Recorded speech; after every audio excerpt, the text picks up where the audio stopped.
Hello, everyone.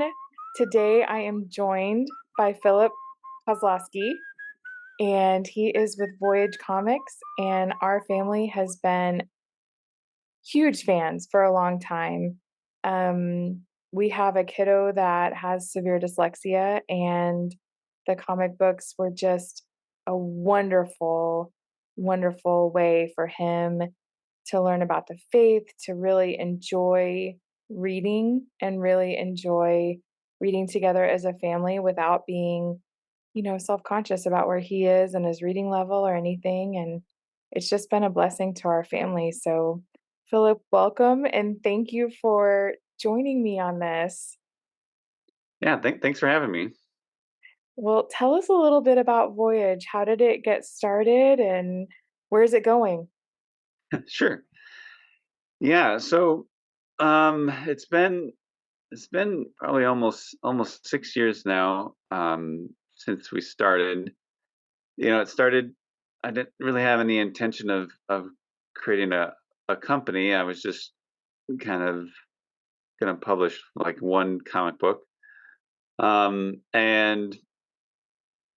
it was one of those things where I had never written a comic book before. I'm not an artist, so I have no artistic talent, and I didn't really know any artists at the time. But yet I kind of felt God calling me in that way, in that direction, and so um, you know, basically, I at the time I had a blog, and I kind of made that intention known, and just to kind of it's funny how you throw things out on the internet and you just kind of see what happens, see what if anything comes back.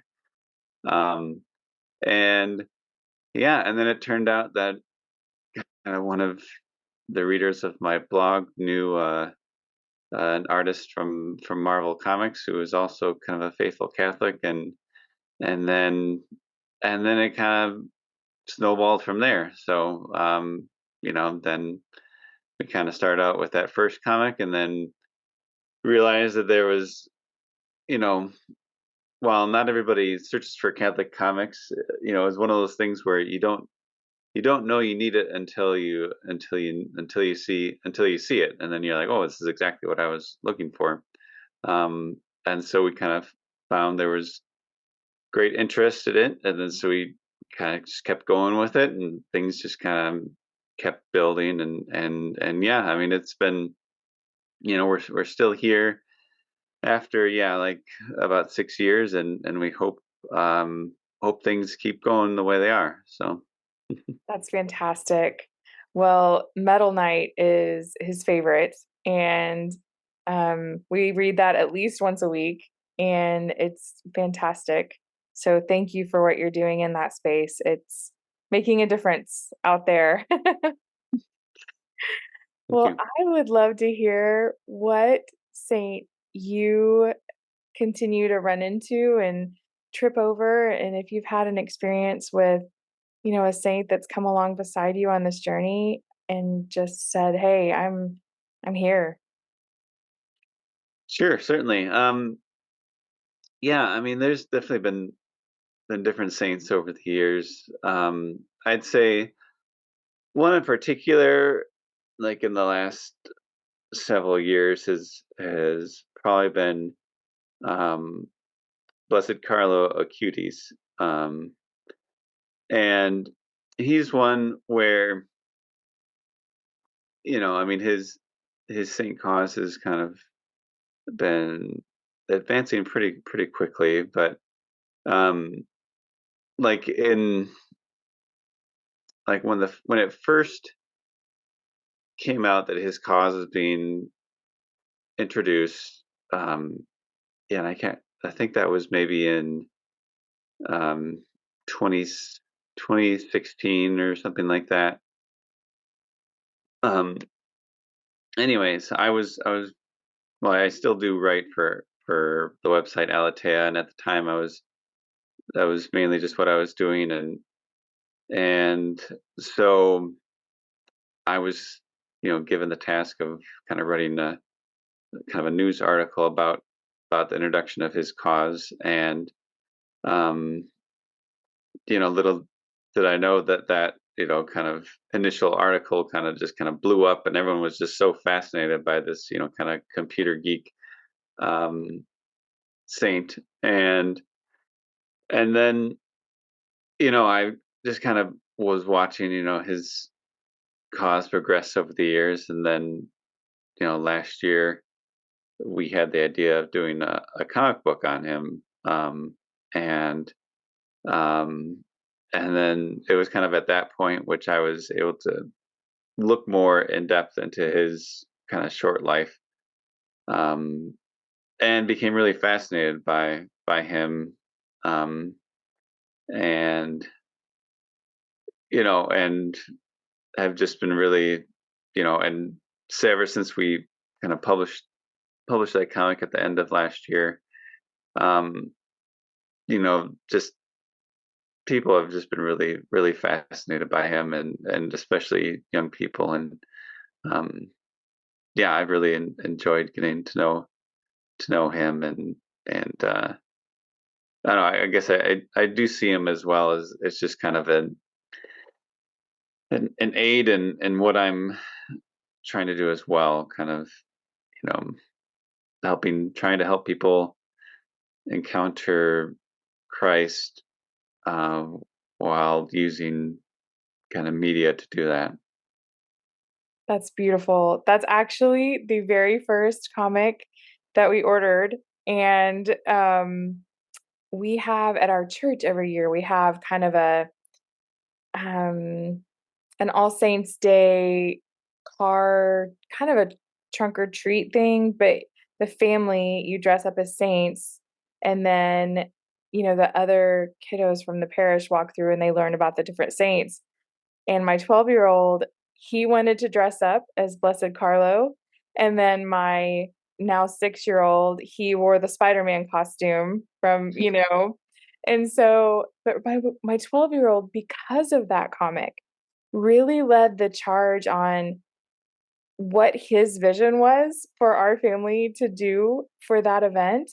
And it was so special to step back and see how this very, for him, very relatable young person really just opened up a whole new door into the world of saints and faith and loving Christ as a young person and using your hobbies and your passion to reach people. It really, yeah, I love that you said him. That's beautiful.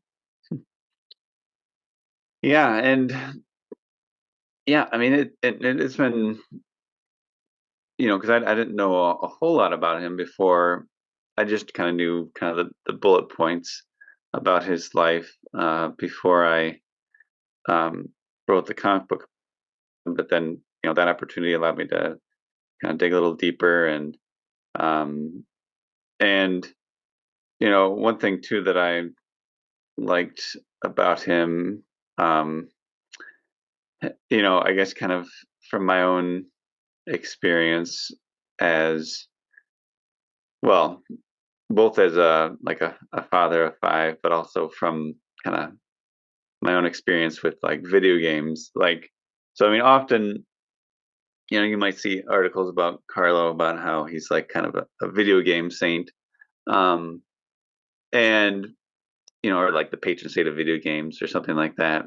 And well, I do think it's a good thing to point out, but I do like his um, emphasis on moderation that I kind of discovered about him, just on how like it doesn't necessarily canonize our use of video games, saying that we can play them as much as we want just because Carlo played them.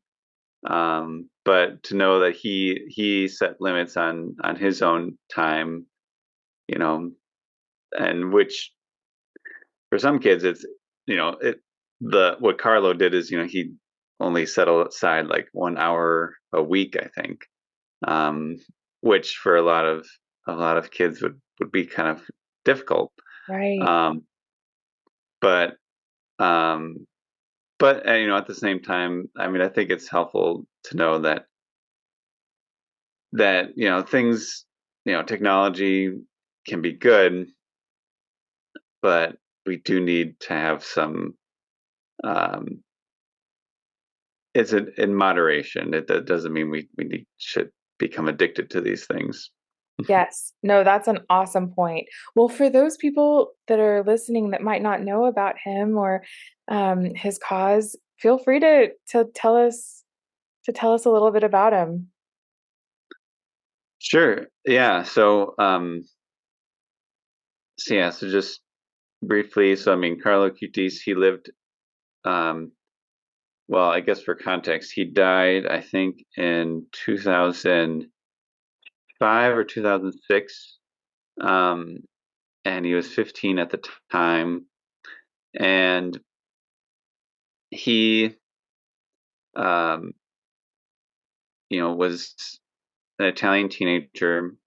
Um, but kind of one of the main reasons why he is kind of presented as a saint. So I mean, he died early, but like even as like a 15-year-old, like his main kind of his mission in life was to get um, both children and adults interest, rejuvenating their belief in the Eucharist and the real presence.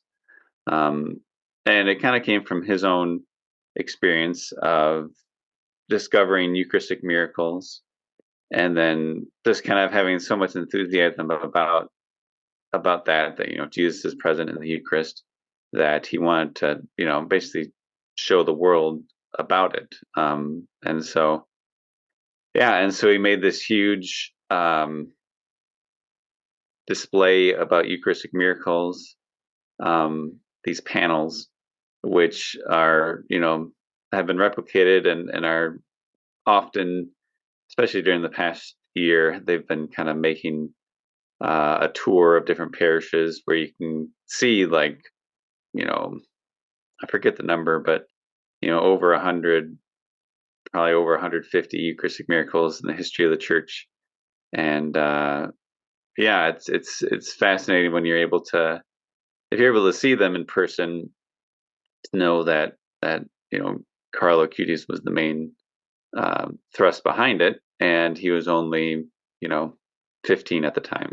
Right. That's so beautiful. Yeah, I think one of the things that fascinated me about his story, first of all, how young he was and how passionate he became, but also that realization at such a young age that so often we ask God, give us a sign, you know, give us something to strengthen our faith, give us some proof, give us something. And over in the history of the church, he did. He does. He still does. And when you sit down and you look at these Eucharistic miracles of actual blood or however the miracle happened, it is such a beautiful history of the church that I feel like everybody should know, and we should be shouting at the top of our lungs, when people ask for help with their faith, that they're just not sure if that's the real presence in the Eucharist, that we can, point to this list of 100, 150 times that God was like, yeah, here you go. This is it. This is my son. And I think Carlo's joy and excitement about that is reigniting us to tell people the story and to tell people that it still happens today. Hmm. Yeah, I know it's and even in my own life, like I grew up just kind of you know cradle Catholic, and went to mass on Sundays, but didn't really it did, my faith really didn't impact my life. But interestingly, I mean, in high school, I kind of had this.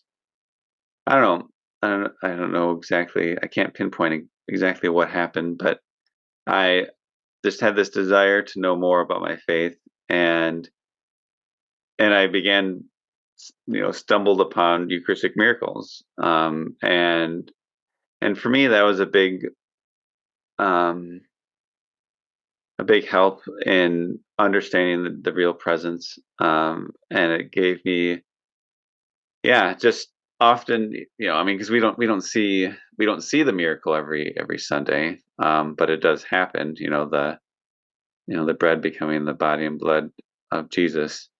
Um, but sometimes, yeah, I mean, thankfully God has given us those instances where we can see, the body and the blood, um, to kind of help reinforce, like, that this miracle that happens every Sunday or every time Mass is celebrated, that it really is true.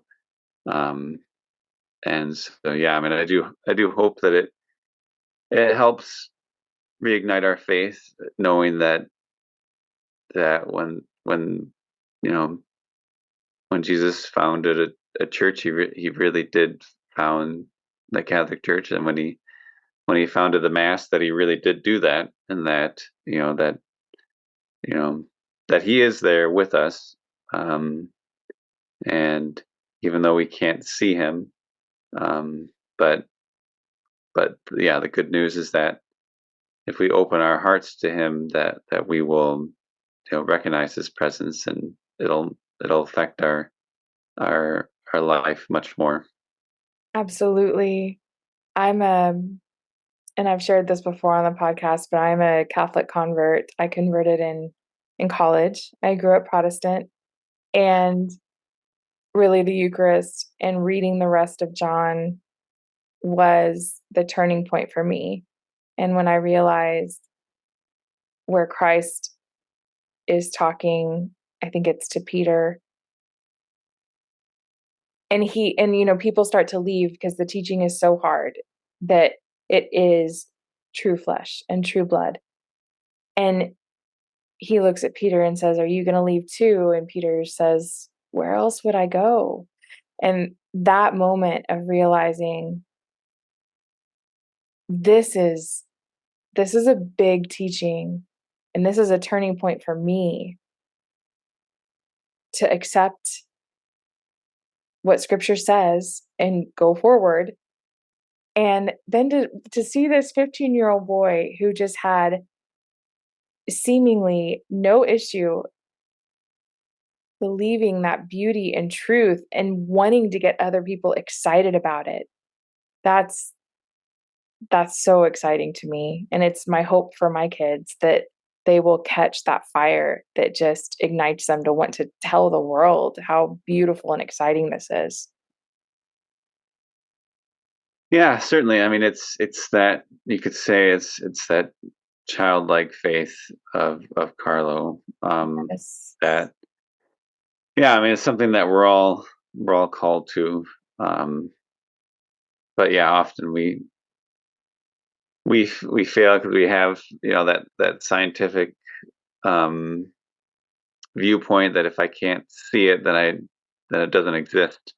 Right, Um, and but that's where we have to, yeah, it all comes down to, yeah, that trust and faith that God does. He is, a God who, like a father who keeps his promises. That he does what he says he does. Um, Even when we can't see him, or when we can't see him working in our lives. right. So true. Well, Philip, thank you so much for introducing Carlo to so many people, and we'll just continue to follow his cause for canonization, and we'll just have to have a celebration when it happens. Yeah, yeah, no, it will be an exciting time, and who knows? Yeah, I mean, it could be in the next 5 or 10 years. I'm sure it'll be within the next 10 years. I wouldn't doubt that, but it'll be an exciting day for sure. Definitely, definitely. And if people want to get in touch with you and find your comic books, where's the easiest place for them to go? Sure. Just if you just go to voyagecomics.com, yeah, you'll be able to see what we're up to, and yeah, you can also contact me there as well. Wonderful. Wonderful. Well, thank you, Philip. Thank you for your time. Yeah, thanks for having me. Hi, thank you so much for joining us for Tripping Over the Saints. I hope you enjoyed meeting our new friend, and I cannot wait to introduce you to more new friends. If you would like to become a patron of this podcast, we would love for you to join in at Patreon. The donations you make go directly to cover the hosting, technical support, and donations we make to our speakers and podcasters and missionaries that come on the show to introduce us to someone new. Have a great day, and I cannot wait to talk to you again.